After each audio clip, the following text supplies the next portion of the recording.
малчин телевиз малчин компаниг бол бүгдээрээ мэдж байгаа. Малчин компанитай харилцаж үзээгүй Монгол малчин айл гэж байхгүй. Тэгэхээр энэ цаг үед бол малчин компани зориг ах маань, зоригоос захирал маань бас одоо сэтгэлээрээ ингэж нэгж байгаа мэдээллийн бас мэдээлэл юу гэдэг лээ? Харин малчин телевизтэй мэдээллээр хангана өөрөө санхүү эдийн засгаар хангаж дэмжиж оролцсон нэгэд ингэсэн байгаа.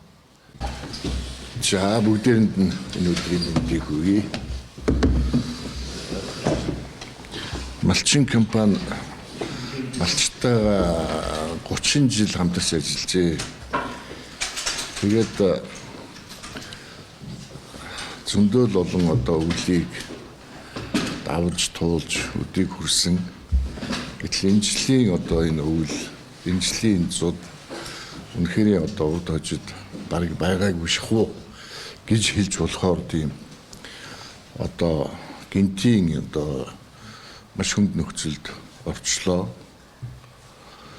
За малчин компани хувьд бол малчтайгаа байнгын холбоотой ажилладаг, ажилласаар ирсэн. Тэгээ өнөөдрийн хувьд бол одоо энэ холбоотуудтай нийлээд хамтраад ажлын одоо дэмжиж хандваянд оролцож байгаадаа бол маш их баяртай байна. За мэдээж хэрэг маш олон мал, за зарим нэг одоо эрдэнэт хүний амь хүртэл одоо эзэдэж байгаад бол төлийг харамсаж байгаа. За хандивт бол бид нэр одоо малчин компани хувьд бол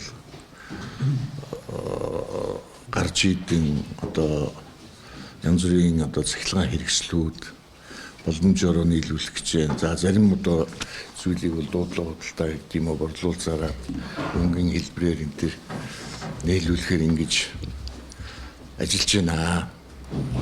Тэгээд одоо